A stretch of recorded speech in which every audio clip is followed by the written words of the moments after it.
na Congo to telema.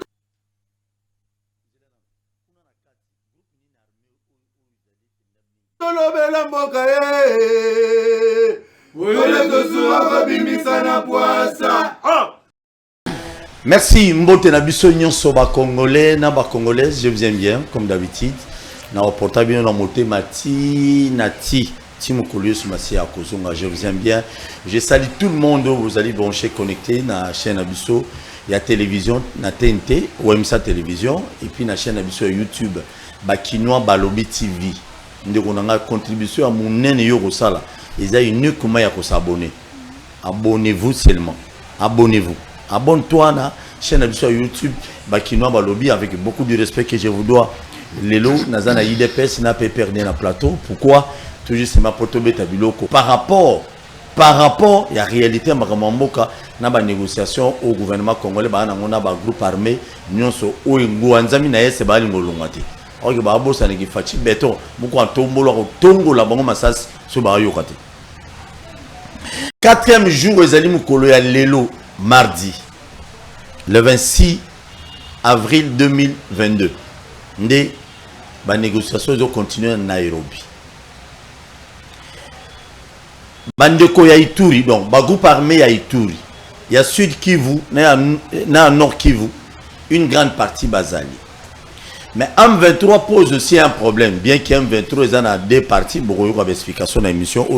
M23, mon gouvernement congolais, ba EBCA, Azonga, na une position initiale, position nationale. Ba Moussous M23, Moussous, position initiale na bango ezali de Rwanda. Bah répondre au gouvernement bah bino biso to kozonga te to attaquer. Le gouvernement a répondre a respecter ba engagement a été tant azolo bato c'est le fait que la négociation FARDC ils ont attaqué biso pe moto quand maboko ezati. Yoka ba rebelle ba tetu. On to beta biloko lelo. Mais ce qui est important, na kati mission Bogolanda 3e jour où il y a négociation boyo qui intervention je crois pendant 5 minutes. Il y a quelques rebelles d'entre eux où nous avons fait ma candidature ma gouvernement congolais qui est malin pour yo kabango na émission à Lelo. Vous allez brancher connecté. Zobilok ici que vous allez aya. Zobilok. Zobilok. Batu ya PPRD parle beaucoup. Batu ya Lamuka parle beaucoup. Batu ya Bele parle beaucoup. Bazo lobanini. Et le Koba Mingi ezaleti non chef d'état de Piazana Bokunza sale le côté. Nous avons président Félix Tshisekedi. Asali ba réalisation mususu, asali musala oyo des fois batu mususu bazo comprendre to ba mona to ba yokate. Bon on a quelques images to ko beta biloko. Nini lobi émission mikolo tu fona lobela kuluna mingi. Nini photo sala po kuluna ici là. Mais kirimi balezo dominer Kinshasa. Toza ebele me ba kirika mibale ba komo mibale oyo arabe na ba américain arabe ba américain et c'est par là que je me pose des questions ebele à forces armées toni na Kinshasa ba service à sécurité biso population comment to kosi ça ba moi ba groupe ya mike ya ba kuluna wanati. Voilà ce que nous allons dire. Maman kuluna je tiens à vous informer c'est mercredi na Masina procès. Et aux stade municipal, il y a un policier qui a bomaki mutu.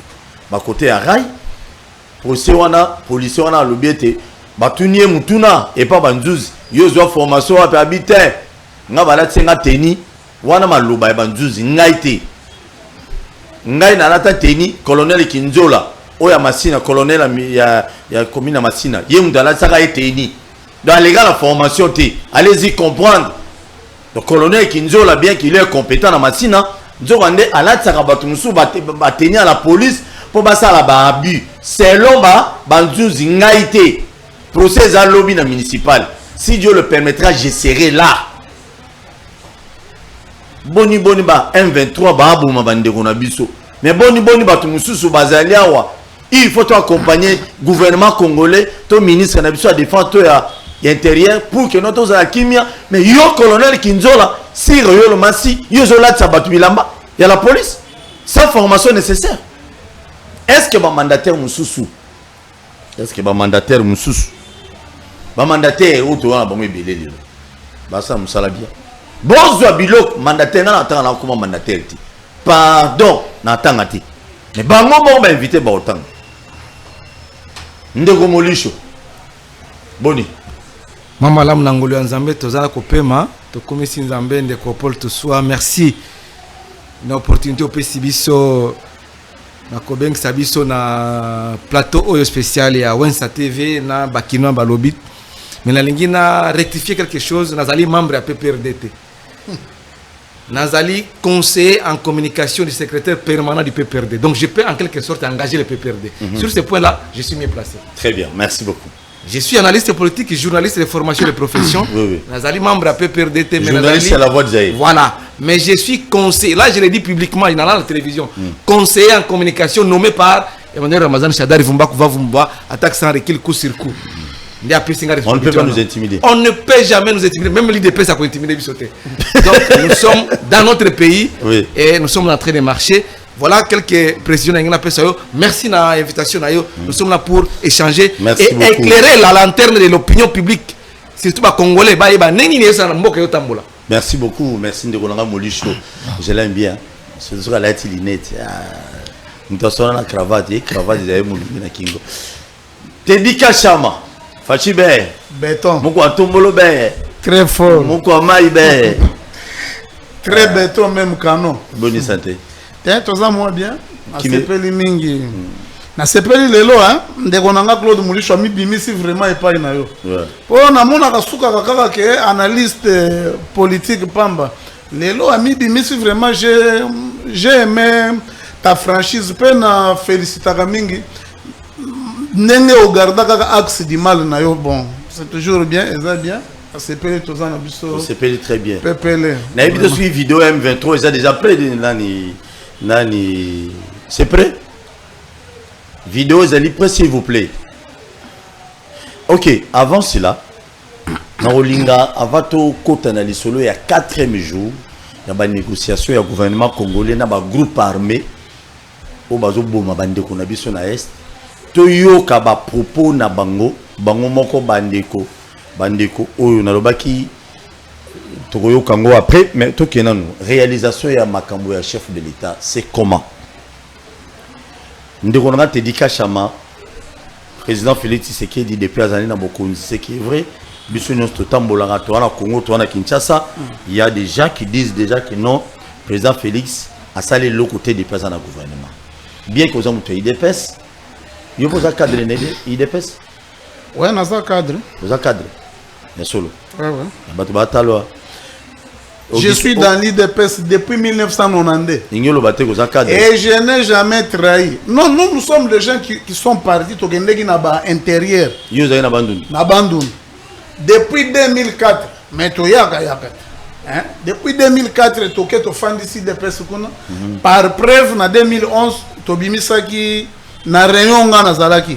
Na Bandun de ville. Tobimisaki député Papi Nyango. Na Kutu na Maindombe tobimisa Kiringa après na Bagata tobimisa Tsuka Rodriguez. Très bien. C'est pour vous dire que Rayon Obisoto Sala les seuls depuis IDPS Banda na Kota Bandundu c'était à notre Ndebisoto Banda au Sala. Merci beaucoup.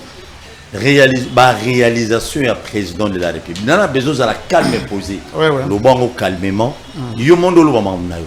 Awa ngana tu nga mituna. Dona vraiment kipe ngati. Pardon. Le bama na yo. Réalisation chef de l'État 3 ans yango déjà zokende mandat zokena suka. Nini ya sali pour l'intérêt peuple congolais. Merci. S'il vous plaît na olinga les lotos à tolérant. Il y a il y a lobby ou il y a lobby. So lingo réagir au commis pour voir ba sinon ba papier. Tant moninga vandi calme au beta biloko ba ozila. Première réalisation ya monene. Tozwaki maloba ya Joseph Kabila Kabange oya lobaki avant kendeke. Na bundati nazwata 15 personnes te. Ce que je n'ai pas pu faire ezalaki na kokaki ko transformer l'homme congolais te. Ne place biso to bandelaki. Mais tu sais que des bandits par ko transformer l'homme congolais. Abanda ko respecter nano ba bien ya bato. Abanda ko respecter bien à l'état. Yango moni ki moyibi vraiment est diminué. Après, Tobundi première réalisation, il fallait que Zongi Sana nous Congo na ba institution à Bretton Woods. Congo ezalaki déjà isolé. Et comment ki lokola ndenge Russie azalelo batu nyonso tu baza ko boya ye. Ya mibale ya mutuya c'est la gratuité de l'enseignement. Gratuité de l'enseignement. Gratuité de l'enseignement. Il y a mususu parmi banani na ba médecin. Régime passé parce que bato balingaka te tolo ba ke na régime passé boy. Régime passé tikela ki biso 2000 médecins o banda ko futa. 2000 médecins na Congo mobimba. Moni chozo comment? Comment? Ayebi yango na Rwanda. Après biso toyeto bakisi 6000. Actuellement on va payer 8000, on paye déjà 8000 médecins. Et biloko on a to préciser ngo bien biso tango to koti na 3 ans balie biso 2 ans ya Covid. Selon ngai to sala kaka na pe na bilan ya Covid, nous sommes les pays où il y a eu moins de morts. Grâce à ba expert na biso ba papa Muyembe na batu nyonso tu na ba ministre ba eteni batu nyonso tu ba participa. En tout cas sous le leadership ba docteur Kayembe na batu nyonso tu. Covid e boma batu te. Tango to bandi ko sa boma batu memuke. Batu muke. Mais toke na ba institution ya tango to ko sa na lobby répondre à 8000 agents ya banane. Ya banane. Pour un problème au Italie banzela. Tout ça déjà na 37 routes. C'est sûr dans la régie. Sur moi, ils allaient botter la mission banzela wana. Il a déjà. S'il vous plaît. Ba 37. Na boy ba problème. Beta biloko. 37 grandes routes na kati ya Congo mobimba. Ba 100 km. Totalité na nyonso mobimba c'est 6700 et quelques kilomètres déjà fait. Oui. Il y a réalisation na biso ya monene mobimba eza ya mobilisation ya ba recette de l'État. Omoni ba madusu ezalaki ebele batu mususu ba banda ko bima ba banda ko yiba, mais nous en instaurant IGF oyo bandeko ba bomaki yango inspection générale des finances toye komona ke baye ko ya actuellement la gestion est tango to comme la makambo ba entreprise okomona ke pona nini ba réalisation eza ko salema na ba problème banzela neti na Kinshasa ou bien ba projet Chilejelu ba projet ABC na ba makambo nyonso tu okokuta ke to sali ba parce que mboka ezalaki parti ezalaki ya kokufa eloko kutata ya kotambola ezalaki te yango ekomona banzela nyonso tu ezalaki par terre, c'est-à-dire wana tokochango na actif na biso ya IDPS banzela salemi registre bachele biso banzela wana na ipti banzela salemi parce que omonika kama exemple nzela nanga munene na lingaka mingi soko moni makanza nazomona ngo lokola eza côté ya Paris. Moni banzela mo basa soko tali ngo mo bote nango ozwi asosa ozo bem selongi pona nini la yo ko beta biloko o mona soko ozwi asosa bato ipene bakomi ko ya ko bimela koto jour wana na ke bakomo bimela na bayaka nzela wana ba contourner ngo makasi na ba image ezali pe na ke jour wana na sola na kota na mupanzi wana na kuti mama na beton ngana sina lala place wana pote mbula ebetaka actuellement mai etondaka makasi metango na ke na moni basi bachaki déjà ba caniveau na ba biloko moko ya mwa mingi na moni na Équateur bauti awa sikoyo bauti ko sala banzela ya minene na zongo pour la toute première fois après 5 na ça ko comité mais belé moyen na coordonnant ngo eza bien te na zongo pour la toute première fois na lekaka wana ndeko na banda ko wangana 51 ans après courant epeli na nani na zongo, c'est-à-dire ezokende na compte ya ezokende timbandaka tokei na kakobola dans les bandundu transfert ya courant esi ebandi koya ekomi déjà na gungu oyo ndeko na biso oyo akoma lelo kopesa bato ba leso azalaka premier ministre Muzitu batikala kosilisa ngo atate coup de chapeau quand même na matata mponyo omoni na passage na e photo za la ba reconnaissant na passage na e to moni kindu na mboka abongisaki yango bien mais bande comme c'est pour cela la province muso abongisate wana deux autres CP là te wana bon toko CP là eta bilo toko CP là kana ngote po ni kana ngasala ngote po ni kana non eza ba toku misala na o eza komona na lelo e komo bima soki muto aleki kuna ba monike no bande ko ba sala ki pe c'est-à-dire ba réalisation ya régime oyo eza na ndeko moko na ba infrastructure je crois ba infrastructure vraiment eza terrible et belé to réhabiliter banani kende na kan chachi okukuta hôpital ya kuna ya ba garde républicaine esili avec ba appareil ultra sophistiqué bon na kan kokolo basi babongisaki yango déjà ba bongisaki déjà pe kan kokolo mai ebimaki et bon kan Kabila kan Kabila o ya kuna na ndimi te kezalaki na centre de santé mais c'est yango bako kan Luano nyonso babongisa so olingi il faut que ngala kende problème ya mai problème quand c'est bazan na kobongisa na koloba eloko nga na monaki nga na otangela yo oyo nga na monaki molisha zokoma yeba sikoyo toke na problème ya mai tango toye tokuti ke batioterie ya mai esali plus de 60 ans ebandaki kozala kaka boye yango moni babandaki par construction nanu ya bastation ya pompage koto oyo na nzela mai bomona kango le 30 juin babiloko nyonso wana ezosila omonaki premier ministre akende kovisite selon bango ndenge bakende kovisite na lemba yimbo selon yo ndenge okinomona misa le 30 juin esila te bango nde balobaki biso nyonso tuto kotelemela bango ke esila nakende komona jour wana ngobila akende kotala félicitation nanu papa na nga Jatini Ngobila ouais te wana eza na côté na nga sur le plan ya infrastructure papa kosala banzela neti bakikuti beta biloko papa nga na kolinga asasocié na OVD pour OVD na omona lokola aza mwa électron libre na ke jour wana na obligé te na so Monique frappé sa entreprise monsieur Tonganzela non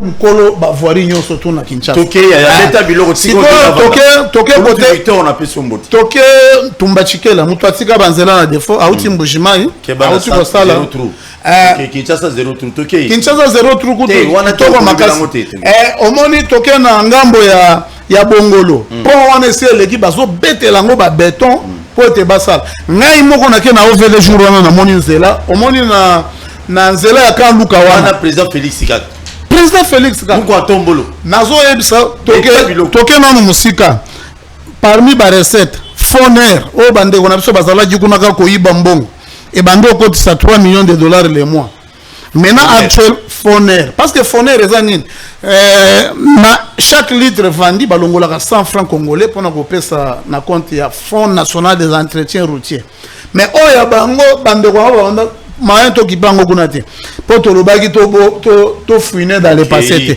Maintenant c'est presque 25 à 27 millions de dollars par mois.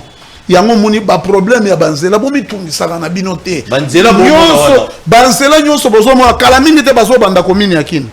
Kala mingi te bazo banda côté ya Lingwala na parce que babandaki nanu ngiringiri omoni ngiringiri bazo sala sayo bazo sala shaba ya Kasavubu bazo sala banzeleza moi aucun na kinga bazo sala bazo banda nanu na ba canalisation ba côté mususu soit basilisi soit mususu en tout cas bravo pour na côté infrastructure nde côté tofana côté salaire wana kutu na 4e mois awo ngana moni mutu ba uti kotindela ye ba futi batu. C'est-à-dire, l'accord na biso ya Mbudi, c'est Félix qui est venu le concrétiser. Outi komona yo moko ba fonctionnaire ba ke kopesa son excellence Léao Ntaba. Pour la première fois ba fonctionnaire ba ke kopesa Ntaba na pona ko remercier. Siko moyen ba koma ngo e pa ya président pour président zalaki na voyage. Salaire est mati de 30%. Bazui ba mécaniser, ba madisi kaka pamba te. Totongi pe ba école près de 420 quelques écoles. École ba école batongi neti na kan 400 et quelques pour toute la République parce que ça na ba projet za ba école musu bandaka na 100 jours ezo ya ko sia bazako bakisa mususu bazako ya ko réhabiliter to tanga te kaka ya ko tonga omona ki école moko ezalaki na côté ya Kenge tozo tia yango kasham ebi bato batala biso mais nazolo nga omoni bola munanga nga na yaka nga nazolo kola Claude Molisho te omona oya nga na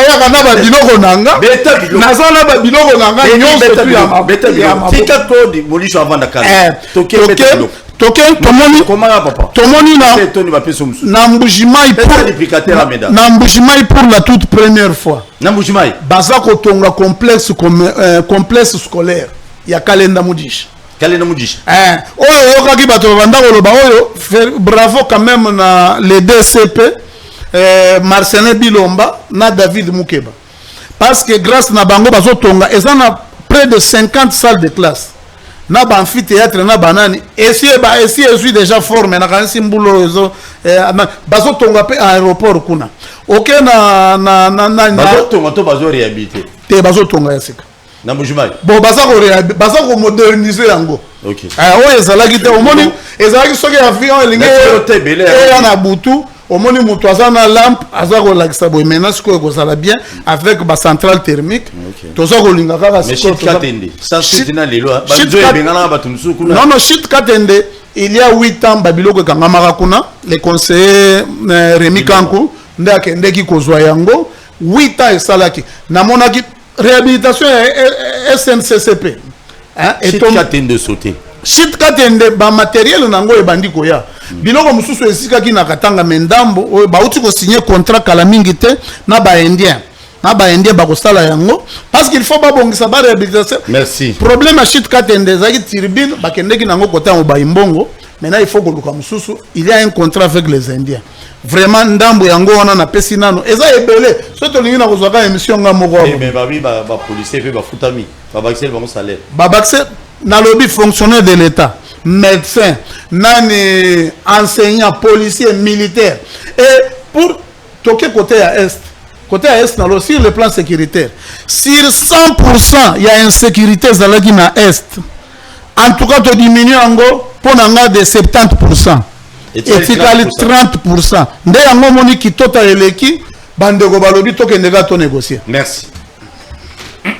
Ngaïti Mikolo na lo banga société mutu na mutu aza ko engager ba proposer une émission na ngai ye mutu alobi biloko nyonso wana site kateni musale bani salaire imati mais dollar imati ba maintenir ba tout salaire mais dollar comme na sur na 2000 dollars eza kandenge mo na ucho changer na tongo faut changer pas kambisa ozo yo ke no suma dollar bon na yo ki semblerait que dollar imati mutu dépesa lobi imati te mikolo ngala mondi mama ba tu dépesa ba lobi na mabe na malamba lobi na alléluia amen pour éviter un problème na fanda calme te di mutu lobi réalisation nyonso wana yimba Claude Molisho aza maloba na mwana biloko obeta kasham sala tolérant au ba beta non oui aza mutu aza la kibiso oza tolérant très tolérant même.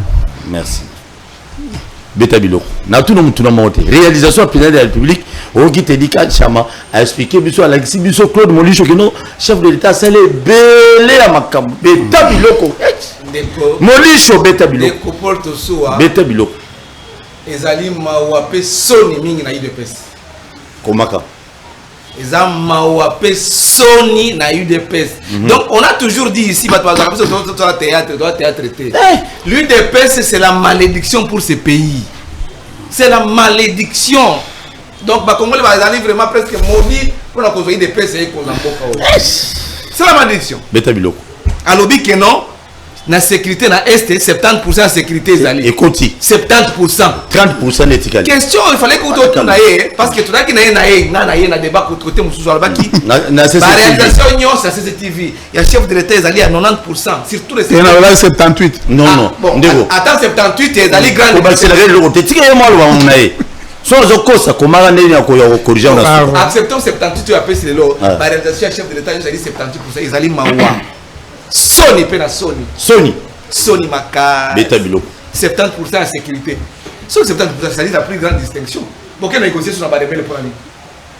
Et puis en professeur faiblesse, chef de l'état d'un grand pays comme le Congo, Azos et la rebelle baya. Na Nairobi, Azos et la bango. Ba EPT dans toute la délégation continue bango dans la zone. Azeli ba rebelle. Et puis à 70%. Non, mon chéri faut dans la Sony. Nous, quand on passe à la télévision, on ne vient pas se faire voir. Tous à coller là, donc mort à l'âme.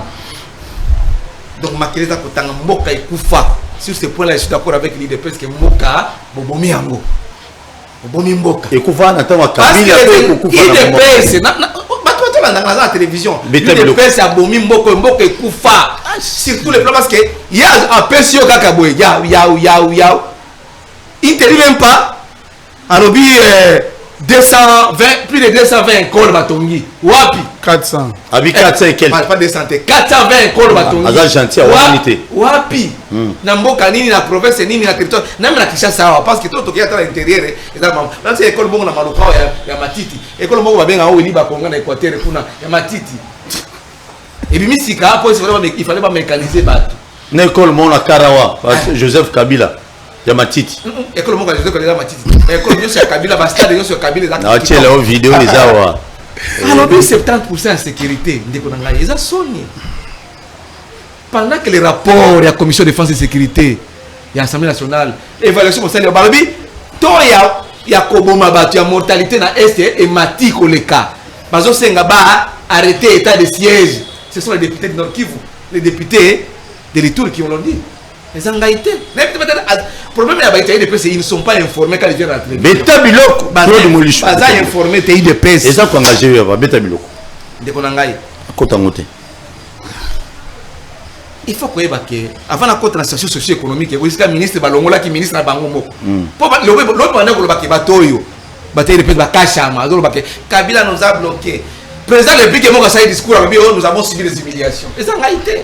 Nous on fera vous rappeler, tu pour rappeler bino makambo bolobaki. Très bien. Tu pour rappeler bino. Ndeko nangai. Est-ce que c'est d'abord kashama to ça l'émission, auto ça to tourner émission yo na générateur pour exater. Parce qu'à l'objet non courant partout ça qui toque maïs ça qui toque les autres indépendants c'est pendant depuis samedi commune nga la fandi maïs obima couleur ya maïs ya kalam maïs ya régie des eaux maïs ya kalam n'habite sur nos causes parce que nous sommes pas chrétiens beta biloko c'est pas parce que nous sommes contre le chef de l'état mais gestion à ma baie il y a eu des pèses les amabé ma casse ex aucune vision, aucune orientation, aucune option levée pour le bien du peuple. Bango il faut garder majorité la bango, ba pesi ba palissade na ba député, ba pesi ba jeep na ba ministre, ba pesi c'est rien que ça. Ba conseiller salaire fa 3, ba multiplier par 3. Conseiller chef de l'état so ba fouter salaire les lots, até na Western Union pour até qui moi si na banana na poto. C'est tout rappeler na kambozo ni beta biloko.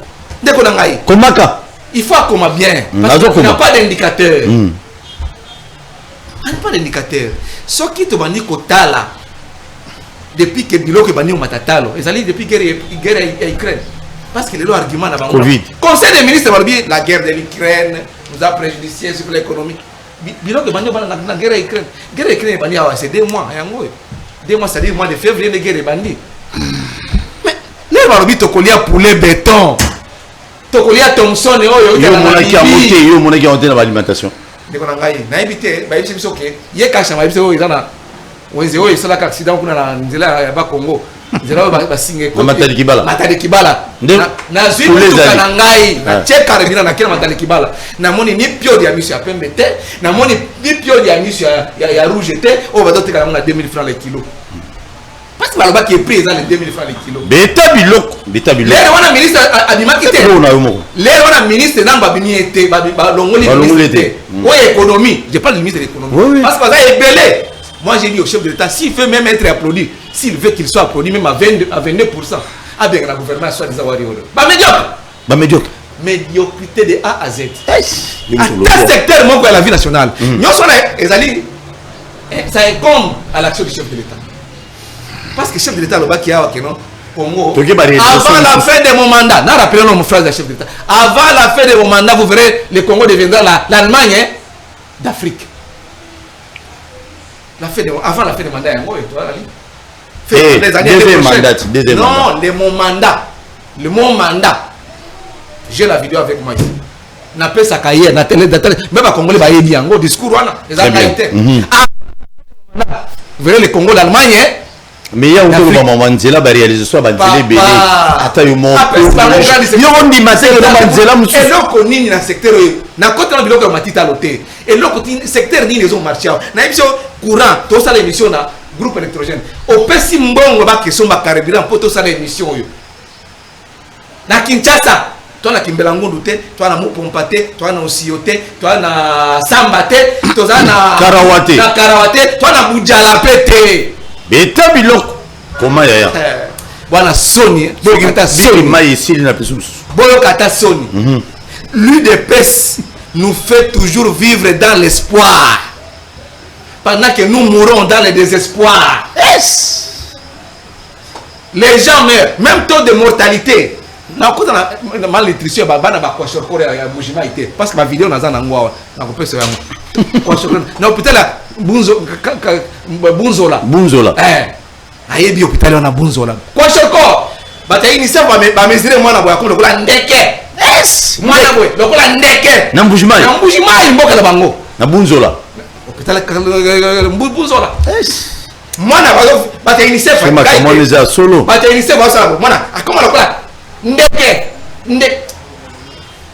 Dosé. Na besoin quitter au beta bilo calmement. Au beta on likolo trop faut quitter. Exactement. Beta bilo. Les lois comme féliciter Ngobila. Officier Ngobila na secteur nini? Mai, Banzela. Courant, Banzela nini Ngobila ça? Kikwiti Elengesa. Papa. Ils ont mis belé. Yoka. Tokolo bela Courant na tokolo insécurité na mboka na Kinshasa. Ila Ngobila.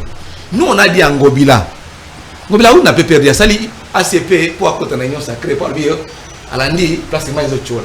To ba Ngobila qui était un ancien du PPRD.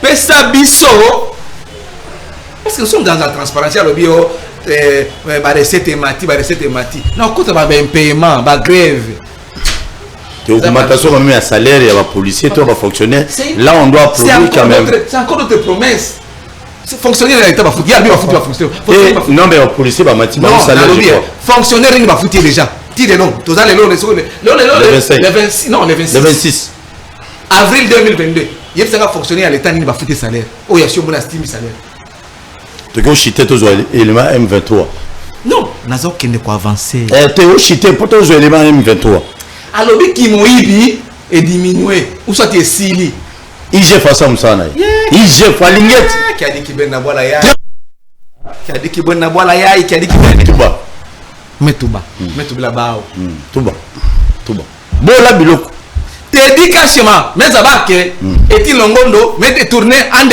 6 millions de dollars américains procès zoni sous et donc procès maison ça na inki bani kanga kayani ba bagala na boloko bon mais 2 jours après aye atie kutale na makala parce que avant bakanga tout ça qui une année à plaidoyer une année Covid est bandit na mars 2020 ba yo kangaye na avril 2021 et puis à ça ils sont que quelques 2-3 jours dans l'année dans l'état de droit na bango taillé sur mesure à côté boele na makala après abimi na 19h moins à ça libo était longondo na tangi na Congo na Willy Bakonga procès Willy Bakonga gratuité pour gratuité za nango te ya lobi gratuité ezali chef de l'état sali na na Kasai ba bise ya gratuité keleve ba bise mutoara lobi chef de l'état gratuité te kanga mona kona yo alo bate chef de l'état comme la loja ba bise chef awa batukaka batete la o baza kuna pembeni na yo ne ba ocha désordre awa eloko moko marché ezate ma ezate courant ezate molili toza awa na souffrance babi kanga mona kona et puis alobi na chef de l'état soko ke ozongi na Kinshasa ba ko kanga ngai awa so na kosi na kopesa ba image na za nangwa yo nyoso za ba image moi je suis un conservateur merci beaucoup merci ndeko Paul Tosua luko chité nazako kende te eleke belé nazo kende eleke belé papa M23 zelabiso nazo kende eleke belé kasha makomi papier lingeto moyibi makasi retro commission terme outre banani yeto il a dit peste maman ya daki ministre économie ya moi ya ide peste alors bi non ba pesi 80 faut 12 millions ya retro commission qui le a autant la kama oui mambalo ide peste oui mambalo et ça le passe na ok la ministre musute na ko ma ministre ya ide peste parce que kuna soko ngio o baba blanchir au monde mukebai achaki vova mukebai je te salue en passant mais tu es un monsieur parce que il n'est pas tard pour bien faire azongi nanzela mukebai to décharger na yé zaki na télévision sous un arbre papa sous les bois to soni na sous les bois mon licho alobi kasham mon licho oza na raison na yo en tout cas l'idée de pèse la médiocrité mukebai qui me dit ça na longwe union sacrée yaza mtia Katumbi aza na kati union sacrée mais un élément qui est député provincial de Kinshasa alongo na union sacrée tala le ndenge ngobila osala ya okumisa ngobila osala nini Mukeba a initié 2 questions orales avec débat dans l'Assemblée professionnelle à Kinshasa. Godin Poi, il y a 35 diplômes. À combien? Parce que Gentini Ngobila, Gentini Ngobila, qui va la poche, va député, va Peter Kazadi. Non, on t'a pas de peste, on t'a pas de soucis. Peter Kazadi na poche à Gentini Ngobila. Mais le Mukeba, je connais. On a étudié avec lui. C'était un garçon carré. Merci beaucoup. Alongo il dépêche le lot, alobi il dépêche la médiocrité. Na longo na union sacrée. Mais Willy Bakonga, Tony Mwaba, bah tu as dépêche. Willy Bakonga à côté de la union sacrée le lot, bah couvrir. Tony Mwaba, il dépêche. Il est à son 3e coup. N'a pas noté là. On peut que tu as belé, peut-être un peu temps qu'on a pour tout soi. C'est ça l'opposition. Non, j'ai le droit. Attends, pouvoir. Mais un jour pouvoir de bango na souka. D'ailleurs, Kalami 2023 bato kende. Peut-être un peu temps. Tony Mwaba, coup ya liboso. Carte à élève. Donc on peut ça $2 to ça nini. To tiam sous contre la gouvernement sous et comme ça l'élection. Veridos contrat. Yami Balé. Augustin Kabuya, secrétaire général Bangwa, Kenagi Kochango, Abengi, na IGF, Tangi IGF, Abengi IGF, Abengi Tony Mwaba Boya na biro nangai. Et là, botika makambwana ba, ezaki mbongo ba surveiller à Tenafep. Test de fin d'études primaire Tenafep. Tony Mwaba ça mbongo na sali non.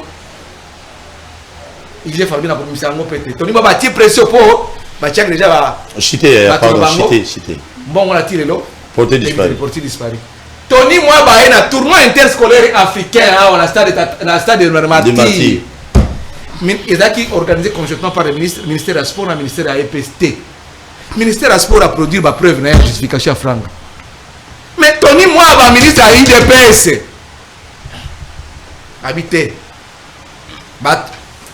Conseiller na Nigeria. Il y a bien moté peut-être. Je t'informe. Au procès Kobanda et Kobanda tête ici. Merci. Mais na dossier chef de l'État est moko bengi Tony Mwaba na biro na ye. To ko rappelle bino yango. Après Kabuya ne bana ko benga bango, abengi IGF na biro na ye, abengi Tony Mwaba. Botia na ça va discréditer le chef de l'État, botia yango bakambwana. Quelques jours après, pendant que ba agent ya RTMC va sali grève pendant près d'1 mois na ba filimbi. Devant le chef de l'État, le bureau chef de l'État na Oya. Chef d'État a mis à ton côté. Bah syndicaliste n'a pas agent. Chef d'État a mis agent. A mis Tony Mwaba. A dit paf. À quel poteau. Merci. Non, on a sollicité les parce qu'il y a qui il devait s'aligner sur tout 75. Mais ça le bureau 70%. Sur Molicho. Nazako rappelé qu'à combien de minutes déjà? Nazako rappelé il devait nous faire vivre toujours dans l'espoir. Mais nous mourrons dans le désespoir. Très bien. Merci. Tozoni na régie, Toloba qui était le 4e jour. Mais biloko matita la lobby. On a appelé ça autant na moma bakuluna. 4e jour à négociation, il y a un groupe armé na gouvernement congolais na Nairobi. Commission président Félix Tshisekedi a tiré qu'on a compte le gouvernement congolais. Nous avons jusqu'à Koussé Marc Sali, Azali Moko ba chargé à communication. Il y a presse présidentielle à cet élément. On a régime de la Bissongo. Et bon, Batouboulanda, comment ba rebelle Moussou, ba Moussou bazo cédé déjà tablier pour que nos kimie quota, ba Moussou bazo réclamer ba droit tant tous en opposition à président Félix. Ce n'est pas. Nana besoin que bon tous on tomber tabilo. Betabilo, on a 3e journée. Cette salle de conférence devenue mythique pour avoir abrité les initiatives de paix pour le Soudan, Soudan du Sud, Ouganda et Somalie, offre son hospitalité aux groupes armés locaux de la République démocratique du Congo pour s'inscrire dans la voie d'une paix durable dans leur pays. L'équipe présidentielle conduite par le mandataire spécial, Prof Serge Tshibangu, les observateurs du Rwanda, Ouganda, Burundi, des Nations Unies, de la CIRGL et la facilitation kenyane s'emploient à faire appliquer la résolution pacifique prise par les 5 chefs d'État de la communauté d'Afrique de l'Est avant de passer à une reddition coercitive. Les représentants des groupes M23 Roniga, Usamboki, Tuiranero Makanika Twirranero Android, Ngumino, Coalition FPDC et UPSP se disent très favorables à l'initiative prise par le président de la République, Félix Antoine Tshisekedi Tshilombo. Ils l'ont exprimé librement, chacun dans la langue de son choix. Je n'avais pas de raison pour combattre le président Félix Tshisekedi, parce qu'au moment où nous faisions la lutte armée, lui faisait la lutte politique. Et maintenant qu'il a pris la tête du pays et qu'il veut la paix, le retour de la paix et reconstruire le pays, nous sommes prêts à le soutenir. Chaque chose a son temps. Je considère que c'est le temps de faire la paix. Nous saisissons cette occasion, nous saluons cette occasion, et surtout que notre pays venait d'entrer dans la communauté de l'Afrique de l'Est par l'initiative de son Excellence Monsieur le Président de la République. Il faut que la RDC puisse avoir la paix, il faut que tous les fils du pays rentrent au pays et que nous tous nous puissions reconstruire la paix, le pays. Nous remercions le président de la République, chef de l'État, son Excellence Félix Antoine Tshisekedi Tshilombo, pour prendre l'initiative depuis qu'il a arrivé au pouvoir. Il a fait son cheval de bataille qui est la pacification de l'Est de la RDC. Alors, nous, les groupes armés Maï qui occupent dans ce coin, nous sommes vraiment très satisfaits et accompagnent cette vision du chef de l'État, surtout les programmes qu'il a mis en place du PDDRCS, qui va s'en charger à l'encadrement de tous les combattants. Vraiment, c'est une bonne chose que nous sommes prêts et encouragés. Donc, nous sommes déterminés à accompagner cette vision-là du chef de l'État. Nous nous louons d'abord à l'initiative du chef de l'État, mais notre attente est que les chefs de l'État prennent ses responsabilités comme il faut, parce que nous avons pris les armes pour protéger notre pays contre les agressions. Parce qu'il y a tas des agressions, il y a tas des étrangers qui viennent dans notre pays agresser notre pays. Napenda kupana message kwa wakongomani wote kama tunapasha ikara pamoja juu ya kutafuta amani, paske amani hatutaitafutiwa na wengine nchi isipokuwa wakati sisi peke tutasikia kama ni ya muhimu. Antuka epesi biso somo mingi ndenge tozo betama tozo boma maneti banyama. Antuka motomoko azo kanisa kolobela biso eloko moko te. Milolo nyonso to beta na gouvernement eyano ezate eloko moko baza usalela biso te. Na mayeto ko kotana awa eza pamba te pona makambo ya ba groupe armé, mais esengeli ba congolais baye ba ete na Sud Kivu problème eza les groupes armés te, mais aussi le problème politique et judiciaire. En tout cas, tobeti mololo na tandi maboko liboso ya chef de l'État, son Excellence Félix Antoine Tshisekedi Tshilombo, asa le labiso manso, aya nula biso pote tozwa biso pe elikia tozala nete bande komususu bo ba Congolais bo bazana sembo. Tumekuja kwa mkutano huyu, wametuitisha ili tuje hapa tutafute amani kwa nchi yetu. Na sio mara kwanza, hii mikutano tumetembea mara nyingi huko kwetu Kongo, tukitafuta gisi amani ipatikane kwetu. Na tumeongea zaidi na government yetu ya Kongo, lakini hatukufikia kwa lengo la kupata amani hiyo. Na tumekuja huku Kenya, huenda tunaweza tukapata bahati ya kupata amani hiyo. Kitu ambacho tutalomba government yetu, tunasi government yetu itie nguvu, tuangalie kama tutapata amani kwetu.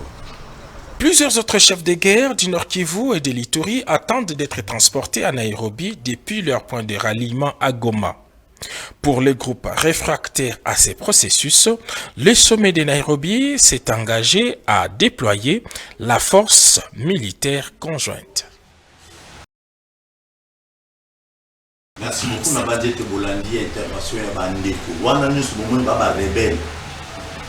C'est normal azati. Bamu nyusu. Oui, na budget Bolandi ba elema wana bato wana nyusu bomoni ba rebengo. Ba rebengo ba mai banani. Ndebo kibamu. T'as dit qu'à Chamona suivi ensemble avec toi l'élément. Au moins, il y a des rebelles, il y a des gens qui ont machette. Il y a des gens qui ont des longues. Après, ma solo, est-ce que vous avez intégré l'armée? Oui, avant de répondre, on a aidé de Konanga. Rapidement. Oui, tango benga gina au lobby que tozalana de Konanga Claude Mujizo na epsa kioni na lobby na sepeli makasi. Ngana pesi ba réalisation na kanisi population peuple na bande konyo surtout balandi biso bamoni ke ndeko a contredire ngata na eloko mokote. Akena ba échappatoire.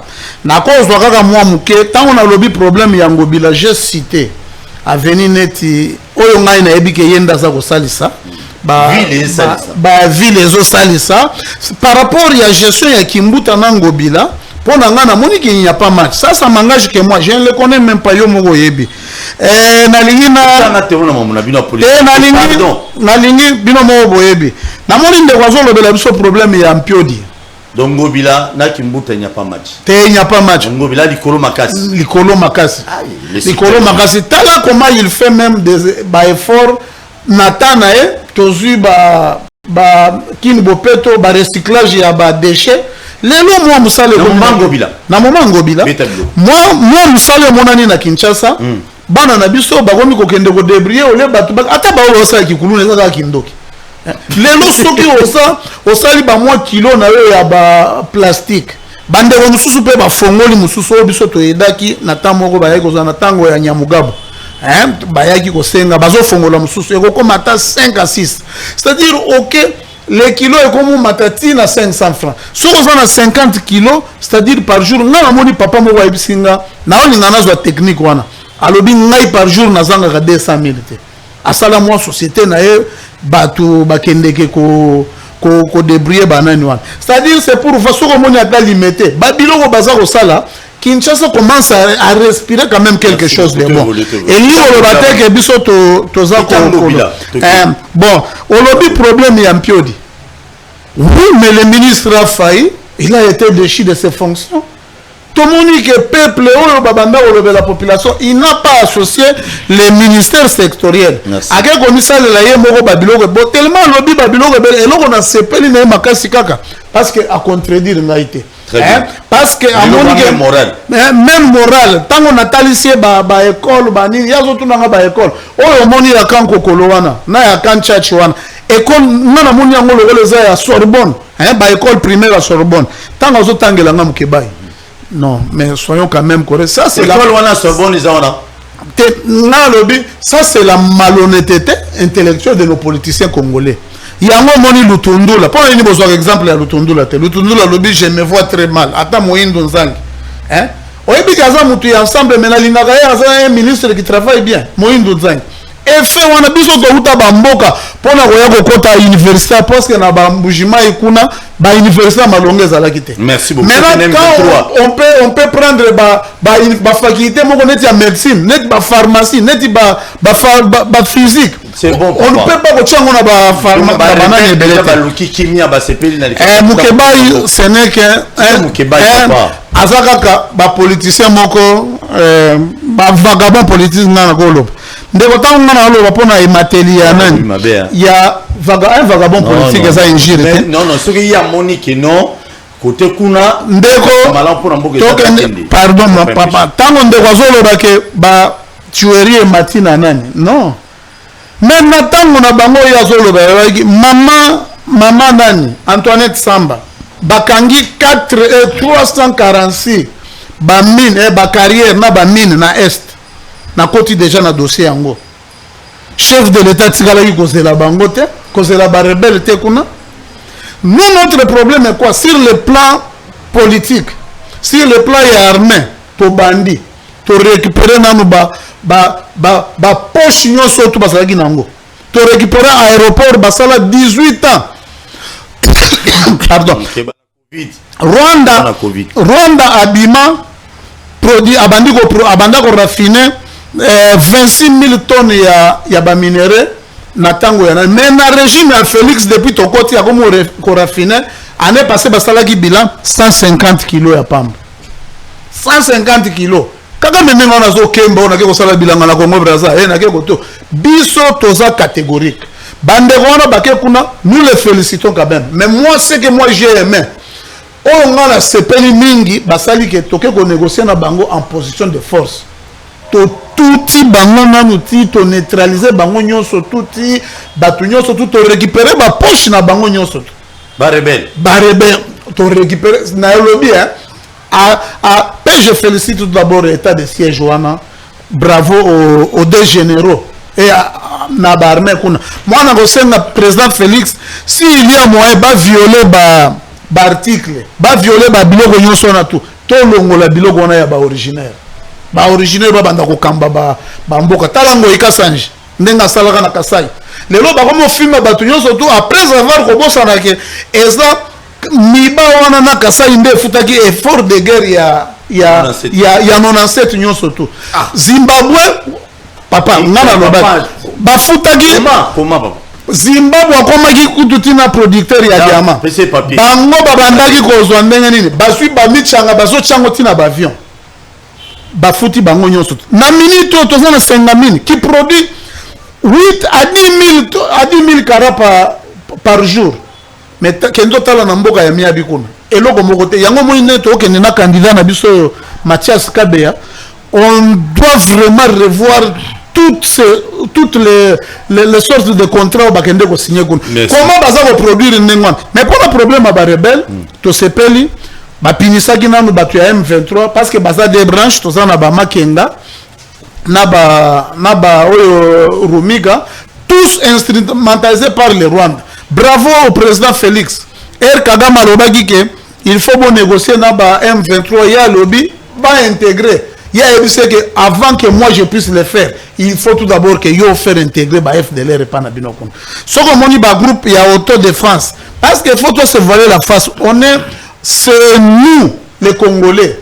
Bande kona biso ndambu nde bakende ko favoriser bako yebisanga te ke Kodeko ba mususu bazwi mbongo bake baraira mutomboki bazwi mbongo me bakete pona nga négociation eza bien problème eza kaka pas déposer ba arme sans condition. Merci beaucoup Ndeko. Réaction dans tout l'année ba rebelle nenga se contredire moko alobi kere ba neutraliser bango nyo surtout ba groupe ba beti bango bilo et puis ba négocier aussi on neutraliser moto ko négocier sur les ndenge ba poche à résistance papa. Quand on vient avec une réflexion rationnelle, on ne se contredit pas sur un plateau aussi prestigieux, précieux comme celui-ci. Population il faut réfléchir. Surtout à la télévision pour la communauté qui s'attend. Mais nous avons un fanatisme. Mais qui m'a montré ça avec pas si mais bakisama. Passe na bola yai. Likanisi wana négociation wana moni ba rebelle. J'ai toujours dit ici que l'UDPS nous fait toujours vivre dans l'espoir, mais nous mourrons dans le désespoir. Et nous irons des surprises désagréables avec l'UDPS et l'Union sacrée en surprise désagréable. Yango tuzo komona yango. Ndeni. On a la contradiction na yon. On a la contradiction na yon. Ba propos ba rebelle. Ndeko na ngai. Comment voulez-vous gouvernement, soi-disant des warriors, vous décrétez d'abord l'état de siège. Ça fait une année en gros, parce que le 6 mai 2022, état de siège décrété au Nord Kivu et en Ituri va totaliser une année d'existence. L'évaluation a été faite dans différentes structures. Assemblée nationale, commission de défense et sécurité, Assemblée nationale. Ministre de la Défense et moi, ça n'a pas été bien préparé. L'état de siège n'a pas été bien planifié. Les engaïtés, c'est le ministre de la Bango et nous. Premier ministre a sali sur des missions qu'on a. Mais tout le monde a dit que c'est la main. Et l'autre côté, pendant que vous décrétez l'état de siège, évaluation, qui vous dit, vous habitez, tu signé un contrat, na bateau va soutenir les rebelles. Contrat minier, les lots. Production, banani, brut, ils ont la coltan, or, cassiterite, diamant, lithium, ils ont na Maniema, Nord Kivu, na Sud Kivu, ils ont donc wapi, na Rwanda. Contrat signé. Oh non, le Rwanda va donner de la valeur ajoutée à nos minéraux. Mais l'air va exporter. Qui en bénéficie? Bah devise et donc la caisse à Congo, mais la caisse à Rwanda. Il faut réfléchir. C'est vraiment une simple réflexion. Il ne faut pas aller à l'université pour comprendre ces choses-là. Contrat minier, contrat de construction de routes. Ouganda, à Kotonga Nzela, il y a route Kassindi. Route Kassindi, c'est toujours un point de frontière où il y a un peu de bon, moi, il y a un Kasumbalé, c'est la Matadi. Mais Nzela, il y a Beni Kassindi, il faut que Ougandais. Nous n'avons pas des ingénieurs ici. Nous n'avons pas des entreprises qui peuvent nous construire des routes. Il faut que Ougandais construire des routes. Et celui qui a place, non. Réseau non, l'Allemagne et la France, ils se sont fait la guerre. Mais les coopérations, ils ont coopéré dans les Rwandais. Mais l'autre, c'est ce qui est là. Comment est là? Comment est là? Parce qu'il y a un contrat minier, contrat de route et construction de la route, il y a une mutualisation des forces et des troupes. Dans ça, pour énumérer, dans ça, pour peindre le tableau. Et ce sont des rappels. Au moins, on a fait un mandat, pour rappeler qu'il y a une promesse. Mais quand on a une promesse, qui va promettre. Et qui va promesse écrite. Pour vous dire que va se mettre Salama V. La mutualisation des forces entre les troupes ougandaises et les troupes rwandaises, Kagame a monté un mabé. Parce que Kagame a déjà un contrat, a monté l'exécution d'un contrat dans mabé. Parce que Kagame na Museveni bazaki ya kuto tirer. Ba kanga ba frontière. Sachant bien que ADF ou les IDF en English, ce sont les rebelles ougandais. Les FDLR, les Forces démocratiques pour la libération du Rwanda, ce sont les rebelles rwandais. Ils sont sur notre sol depuis longtemps. Depuis qu'on a fait même les dialogues intercongolais, il y a San City 2001-2002, accord global inclusif en décembre 2002. FDLR Bazali, ADF Bazali. Donc qu'est-ce qu'on a négociation? Nous avons un tableau de la négociation. C'est là. Congolais faut la nabiso bien. C'est juste un bref rappel. Sachant bien que nous on a eu à faire la paix entre Congolais. Vous qui? Nous Congolais. MLC, Jean-Pierre Bemba Lelo a comme une union secrète. Ça la guerre on a fonctionné par les Ougandais. RCD soutenu par les Rwandais. Ils ont fait la guerre soutenus par les Rwandais. Mais nous avons envoyé au dialogue intercongolais. Pourquoi les Britanniques qui ont signé le contrat avec Kagame pour que les extrémistes, islamistes, ils soient réfugiés dans la Grande-Bretagne, contre le Rwanda, contre la Congo? Pourquoi la Grande-Bretagne, les États-Unis ne donnent pas d'instructions ou ça ne disent pas à Kagame? Dans la télévision, hein? Je suis en face d'une caméra. Oui, ne disent pas à Kagame que les ZDF rentrent en Ouganda, que les FDL rentrent au Rwanda. Basta le dialogue inter-rwandais, basta le dialogue inter-ougandais. Depuis tout ce temps, plus de 20 ans. Voilà les complots. C'est complot.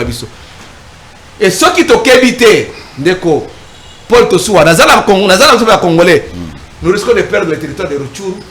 Nous pouvons perdre l'Est comme Massissi et consort. Merci. Parce que non, Massissi n'a pas été. Donnez-moi un temps, on peut s'y t'embêler. Attends, on va dans le pouvoir, puisque dans l'opposition. Comment se fait-il que quand les M23, le Kabila a Bengana en 2014, Bazonga Kiwapi, les Kabila Bengana Ibango, Bazonga Rwanda. Bazonga Rwanda, Bazonga pe Ouganda. Mais quand ceux qui sont au Ouganda, ils faisaient quoi là-bas? Bafani Bango. Et puis quelques temps après, quand on a Bazonga Congolais. Et puis vous pouvez négocier Bango. Chef de l'État Fani à Nairobi a six réunions à comité et à la communauté économique des États de l'Afrique de l'Est.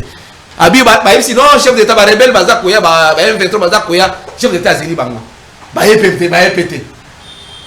Azu avion ça ni Azu Kinshasa. Papa et puis le bureau vous négociez en position de force. Merci. J'ai nécessité. Il faut un bref Moluchata et Molelo. Lelo, Congolais faut que Rwanda a signé accord na Grande-Bretagne. Les réfugiés musulmans ne sont pas réfugiés pour la Grande-Bretagne, musulmans seulement ségrégationnistes. Les réfugiés na Rwanda. na Rwanda pe ba côté et puis les mais parce que c'est une bonne question.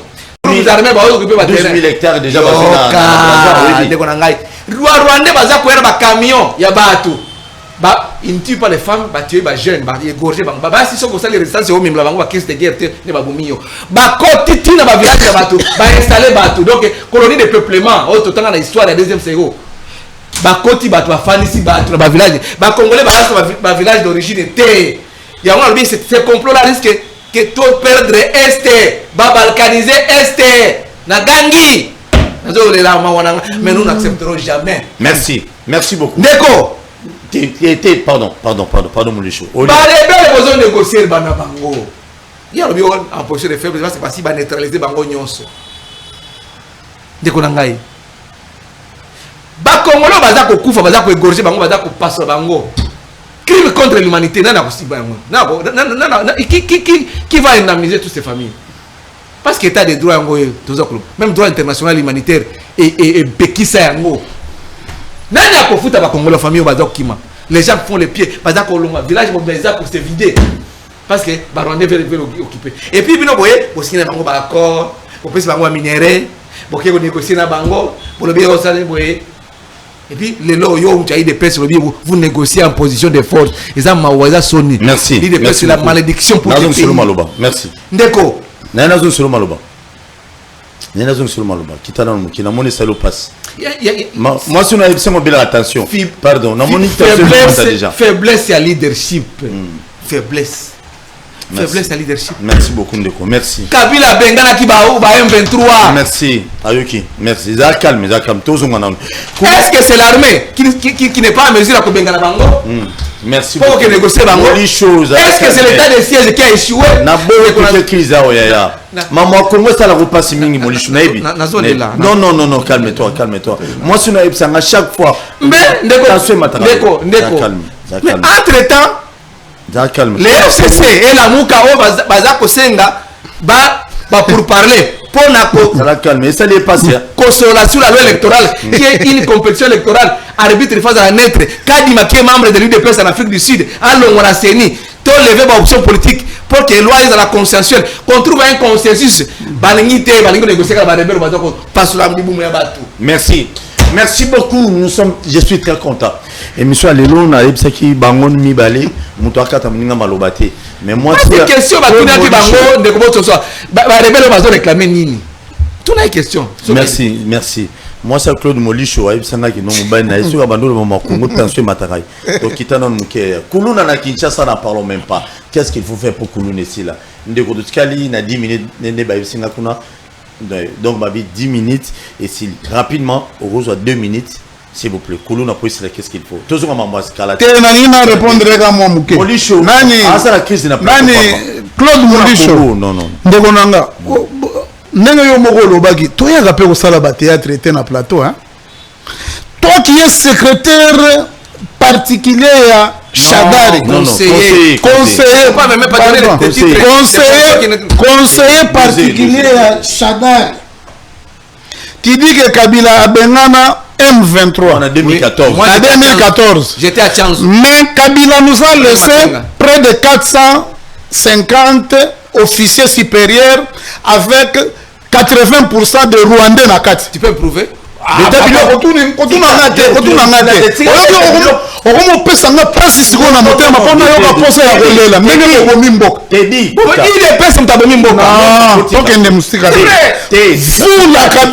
nous aviez amené ici James Kabarebe Ngai Bisona ba James bakanga bisona ba Jacques Chabani na ba Bernard Takaïsi Ngindo zo mona oyo na 1997 bakoti Rwanda na inikine to sali marche James ayakangio bakangi biso ba mawampanga nyo ba James Kabarebe oye bien ndeko par honnêteté pe pona makila ya bandeko na biso hein et un peu de retenue. Merci. Peu de respect envers le peuple congolais. Bozana plus de 400 officiers. Touti kozala kuna na soki na lingi na za liste za na téléphone kuna. Ça. Hein? Kozana liste za na téléphone kuna. Ndeko tika non on blague pas. tokei na nani ozoloba biso to signer Félix fait toutes choses na moi transparence oui Félix ba congolais baza ko intérêt na yango bien contrat wana so de Rwandais qui non toyo kana bien toyo kana sur le plan n'a pas vendu ce pays Kabila n'a pas vendu ce pays Mobutu n'a pas vendu ce pays merci à la calme Molicho à la calme Molicho à la calme lelo Bosco Ntaganda azo samba na Kinyarwanda Bosco Ntaganda samba kakuna na Kinyarwanda OK mususu Baza Ebele. Merci beaucoup. Baza Ebele. Il a laissé plusieurs bajets. Au moment où Mikolo est comme on soit bango pour l'année. Parce que biso nous n'avons aucun lien avec Nabatouane. Nabarwandais. Tout ça lien na lobby lien ni. Bon encore les alliés. Ba accord ni. Ya ba mine. Accord mine. Ba transformer ba mine.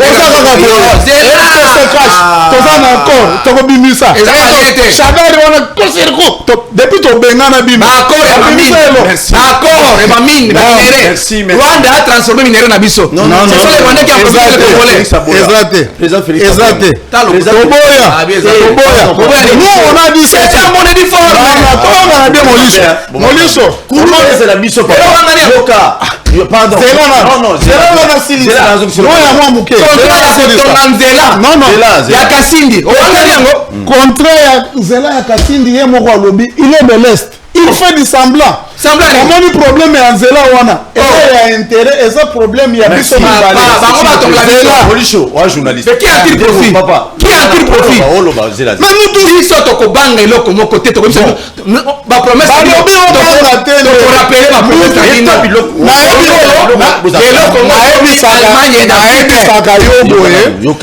Naebisaka yo boye osala eloko moko comme Allemagne d'Afrique obangisa comme na Allemagne d'Afrique pardon Molicho parle beaucoup kana na quatre émissions apparemment vous a calme nana besoin mon ma moningo lo bawo lo bana ma makulu na Kinshasa puis sa solution et bongo osungela on a suka ta on a peso mot de la fin merci OK et puis sa solution mo ya problème ya kuluna et ça problème ya il faut qu'il y ait un remaniement au niveau de la police. Basa remaniement. C'est-à-dire ni balongola na bakasongo nyonso wana to. Balongola kasongo. Balongola bango na. Beta biloko. Nene baza wana soko moni ata ba roulage baza ko sala. Ba uti kolongola kala mingi te ministre intérieur que je trouve gaza peu forte. Ça m'engage que moi. Il y a intérieur à celle. Gaza il est PC. Papa, chez nous, on n'amadoue pas les gens. Non, tu et pas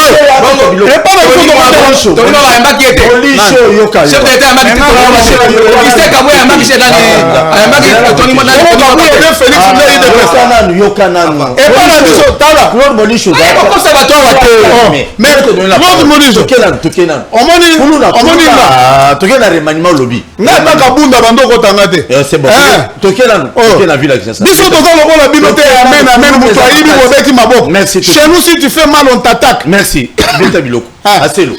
Kuluna pona bauti kocha ba barrière ba biloko msuzo matawa longo kaka Kinshasa tiki quit plus de 30 barrières auti koleka longo liango mais il paraîtrait on vient de remettre ce qui des barrières sukun Kuluna na Kinshasa le président je félicite d'abord le général Kabui ko ya nani ya service national bazwa ki batu ebele ndam mais bakuluna basi bakomi na ba policier lokola Tom Ejeri bakangana ka lisusu te nga pona nga balongola nanu bakasongo balongola ye nanu il est épuisé asa exténué par le problème muto pesa nanu ordre ya baroulage ke balongola ka plaque balongola plaque ba mitu ka soyi muto atamboli ba doza balongola suite non bazolongola nga na moni muto une fois ozomona pona ba visa ya zongisi pona nga problème na nga munene tu as vu avec Kanyama malgré to banda koloba moi rigueur ezalaki ya moi makasi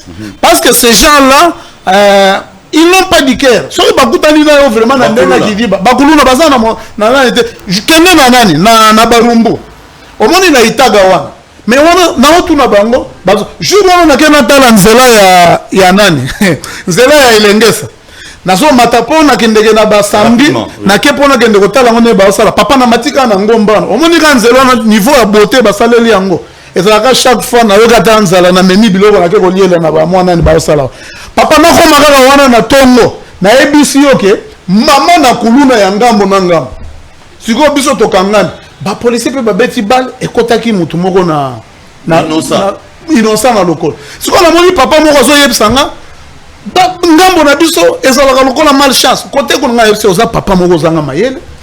Vous devez vous battre. Il faut que parents bazwa en charge. Papa neti na tango ya bakanya maana.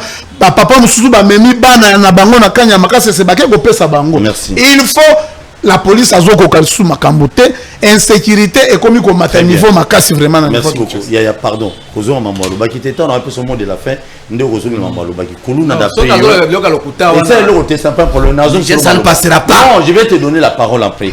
Na mot de la fin au lobela kuluna nanda après puis sa solution ndeko nangai d'abord atika kolobake kasongo alongwa so kasongo te mais qui ça so kozala ingérable ah te kasongo je vous dis beta biloko so qui cal général kasongo te c'est-à-dire kasongo a protéger na bato PPRD ça va to ke beta biloko on va comme loba siko beta biloko so qui kasongo te mais bozate azo sala nini bon bino mi ba la situation sécuritaire na Kinshasa ok so qui casse son moteur bino bozate biso dozate biso ba biso ba peuple ça y toza peuple na biso ba de peuple ça là qui marche à bomi ba policier mi baleti yo ba policier deux policiers ba bomi awa na marche de pièces marche de pièces awa marche de pièces awa ya nini marche nini ba loi sakata mina ko ya 2000 wana ba bilan na yo pour marche na mabanga te okosi qu'est-ce qu'il faut bon sali marche ma de pesa bomi buki ndako ya kimbuta awa pembe na RTNC obani ma ndako oui obani ma besoin ça fait partie de la sécurité bon sali marche de pesa buki ndako ya Kasamba bon sali marche de pesa buki voiture na ngai sali marche de pesa beti ngai na côté hôpital donc on arrête de droit ngwana non t'es dans la contradiction kulunda na Kinshasa kulunda yo ça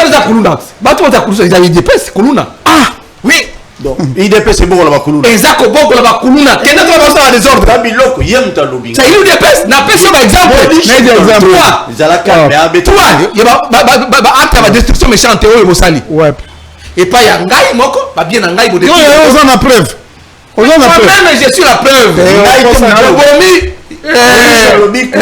yo so na ngai olaki mutu ozali na nyongo mutu babesomisatu ya Jean-Marie Kasamba qui porter plainte ngai nake porter plainte comme ezali IDPS bakuluna ya IDPS comme ce sont les couleurs de vient de l'IDPS bakundi yango basenga bino preuve qui va kene pa Kasongo kene na parquet ya film merci beaucoup ça film qui muta va détruire hôtel na ya pembe na RTNC à la grave merci je la comprendre bakuluna bango yo Kasongo alingia acha ordre na Kinshasa bino molobi de pesa bino Kasongo fa opinion azali eternel te kolongwa non azolongwa bino ma de pesa na kikuluna bozo sala boko sukat merci beaucoup na batu nyonso balanda kibiso je dis un grand merci na ba union so na pesi tous les célibataires na pesi nombote ba célibataires nyonso na nombala te ba courage beleka na ibiki obala kulula ga libala batu na TV te to na ba réseaux sociaux te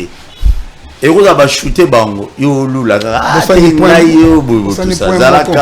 calme papa ba mandataire to lobelango prochainement je vous aime bien beau s'abonner massivement batu nyonso balinga Claude Molisho beau s'abonner na chaîne de YouTube qui m'a balobi batu nyonso balinga président Félix Tshisekedi Fachi Beto mukwa tombolo mukwa mai mukwa nisu Beton kaka bon lui il est nationaliste bon yem dans le ngate mikolo na omi système ngate yem dans le fond na boyo problème botu na ngate yem dans lobby mingi rais Che Guevara mingi Mungu akulinde rais yes Mungu akulinde wana wewe Kabila Kabila le rais azo en 2023 2023, aucun texte n'interdit à Joseph Kabila Kabange de se présenter comme candidat président de la République. Merci. L'UDPS a échoué. Président Félix Ils doivent partir. Ils doivent partir. Fachi Beto Parce que gagné. l'UDPS a vendu le pays. Non, non, Fachi Beto a gagné Kabila. Non, non, non, non, Félix a bien. Yango mama moko mukolo atuninga. Mama moko atuninga. Mama moko atuninga ke ndenge nini na pepe yebo mbezala kanga rais. Merci. Balobi il faut IDPS Mumezala président Félix. Non, Félix a retardé mandat. Merci beaucoup, je vous aime bien, te contacter prochainement. Merci. À la prochaine.